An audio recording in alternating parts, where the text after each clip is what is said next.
You know what's crazy? Most people will spend hours debating whether to buy the $4 latte or make coffee at home, but they won't spend 10 minutes figuring out how to actually grow their money. And I get it.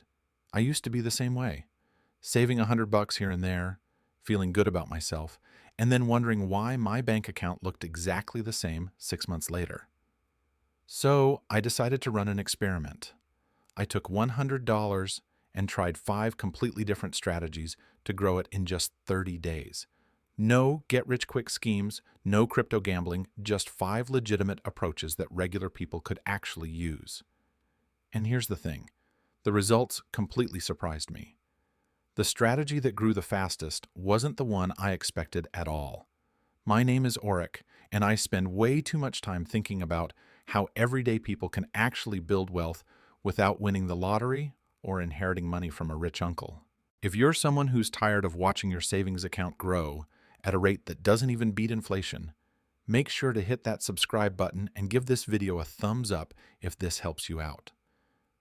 Look, before we dive into the 5 challenges, we need to address the elephant in the room. A lot of financial gurus will tell you that $100 isn't enough to make a real difference. They'll say you need thousands or tens of thousands to start investing seriously. And honestly, that's complete garbage. That mindset is exactly what keeps people broke. According to a Federal Reserve study, 37% of Americans couldn't cover a $400 emergency expense without borrowing money or selling something.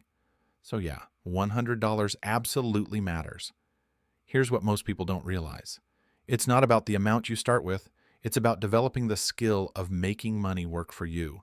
Because once you understand how to turn $100 into $150, you can apply that same principle to turn $1,000 into $1,200 or $10,000 into $15,000. The percentage gain is what matters, not the dollar amount.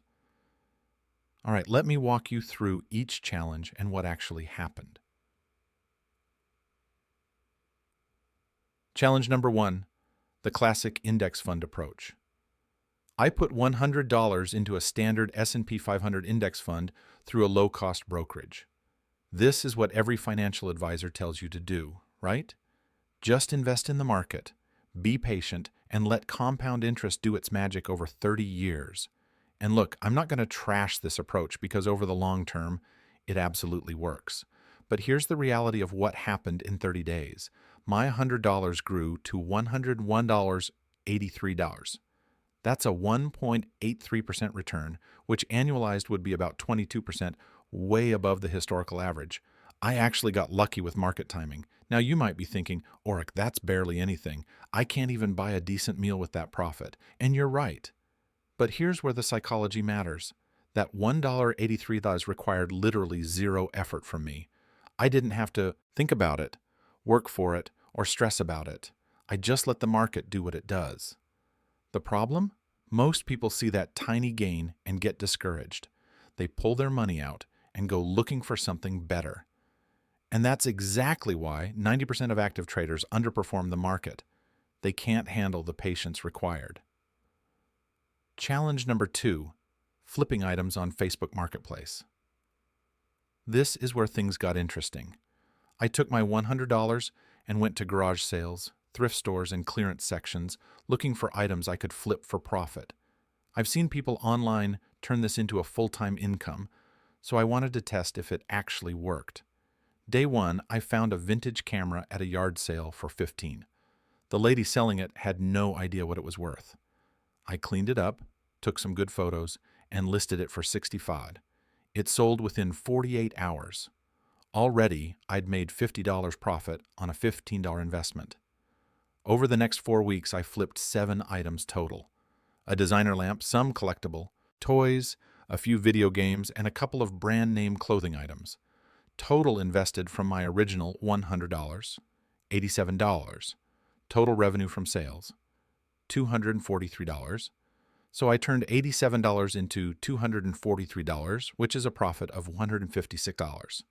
That's a 179% return in 30 days. Absolutely insane compared to the index fund. But here's what nobody tells you about flipping. It's work, real work. I spent probably 20 to 25 hours across that month hunting for items, negotiating, cleaning things up, taking photos, responding to messages, and meeting people for sales. If I calculate my hourly rate, I made about $6.24 per hour. That's below minimum wage. This is where it gets really interesting, though. The skill I developed during this challenge is worth way more than the $156 profit. I learned how to spot undervalued items, how to negotiate, how to present products to maximize perceived value. These are entrepreneurial skills that compound over time. Challenge number 3, high yield savings account. Okay, this one's boring, but I had to include it because it's what most financial advisors recommend for emergency funds. I put $100 into a high yield savings account, offering 4.5% APY, which is actually pretty good in today's market. After 30 days, my balance was $100.37. Yeah, 37 cents. Look, I'm not going to pretend this is exciting. But here's the thing about high-yield savings accounts. They're not designed to make you rich. They're designed to prevent your money from losing value to inflation while keeping it accessible. If inflation is running at 3% and your savings account pays 4.5%, you're actually gaining 1.5% in real purchasing power. The psychological benefit here is underrated. Knowing you have money that's completely safe and liquid gives you confidence to take bigger risks elsewhere. I've seen so many people lose money on risky investments because they didn't have a proper emergency fund, and then they had to sell at the worst possible time when an unexpected expense came up. Challenge 4, peer-to-peer lending. This one's a bit more advanced, and honestly, it's not something I'd recommend for most people starting out. But I wanted to test it. I put $100 into a peer-to-peer lending platform where individuals can borrow money and investors earn interest. I spread my $100 across 5 different loans to diversify the risk. The interest rates ranged from 10% to 14% depending on the borrower's credit rating. Higher risk, higher potential return, right? Here's what happened. After 30 days, I'd earned $1.12 in interest. But here's where it gets messy. One of my borrowers was already 15 days late on their payment. The platform assured me they have collection processes, but there's a real chance I might not get that $20 back. So my actual return is somewhere between $1.12 and potentially $18 if that loan defaults completely. This taught me a valuable lesson about risk-adjusted returns. A 14% interest rate doesn't mean anything if there's a 30% chance the borrower won't pay you back. The math just doesn't make sense for small amounts. The cognitive load of tracking multiple loans, understanding default rates, and managing risk isn't worth it for the potential of making an extra $1 or $2 per month on $100. Challenge number 5, buying clearance items to resell online.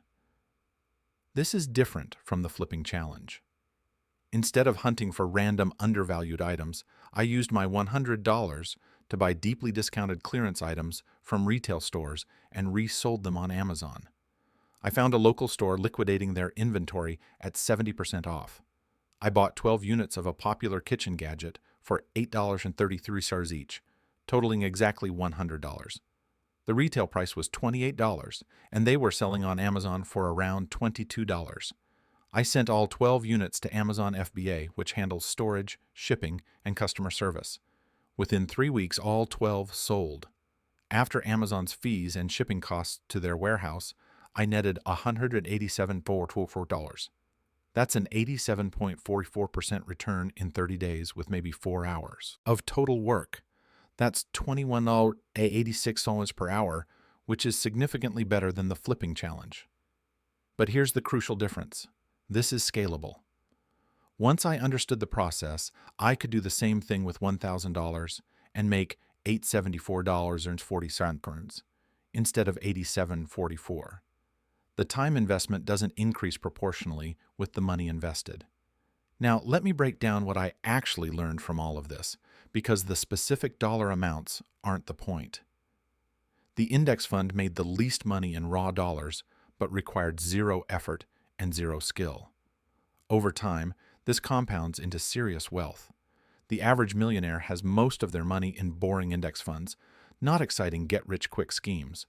The flipping challenge made the most percentage return, but paid the worst hourly wage. It's great for learning sales and negotiation skills, but it's a job, not an investment. The high-yield savings account made almost nothing, but it provides security and peace of mind. You need this foundation before taking any risks. Peer-to-peer lending sounded great on paper, but introduced complexity and risk that wasn't worth it for such a small amount. The clearance to Amazon strategy hit the sweet spot of decent returns with scalability and moderate time investment. This is what I'd call a side business rather than passive income. Here's what most people don't realize about growing money. There's no single best strategy. Wealthy people use all of these approaches simultaneously. They have index funds for long-term growth, high-yield savings for emergencies, and active income streams for accelerated wealth building. The real secret? Start with whatever you have, right now, today. Not tomorrow, not next week when you have more money to invest. The person who starts investing $100 today will always be ahead of the person who waits until they have $1,000. Look, I know some of you are sitting there thinking, Oric, I don't even have $100 to invest. And if that's you, I get it. Start with $20. Start with $10. The amount doesn't matter nearly as much as building the habit and developing the skills. What matters is that you break the cycle of working for money and start making money work for you, even if it's just a tiny amount at first. Because here's the thing that nobody wants to hear. If you're not actively growing your money, you're losing it. Inflation is eating away at your purchasing power every single day. The difference between someone who retires comfortably and someone who works until they physically can't isn't usually about how much they earned. It's about what they did with what they earned. And it starts with taking that first $100 and actually doing something with it instead of letting it sit in a checking account earning 0.01% interest. So here's my challenge to you. Take whatever amount you can afford to lose, even if it's just $50, and try one of these strategies. Not all 5, just one. Learn the process, make mistakes on a small scale, and develop the skills you'll need when you have more money to invest. And look, if you enjoyed this video and want to see more experiments like this, hit that subscribe button. I've got more challenges planned, and trust me, the next one is even more interesting. Drop a comment below telling me which challenge you're going to try, or if you have other ideas for $100 challenges you want me to test. Remember, building wealth isn't about making one perfect decision. It's about making lots of small, smart decisions consistently over time. Start today. Start small, but just start.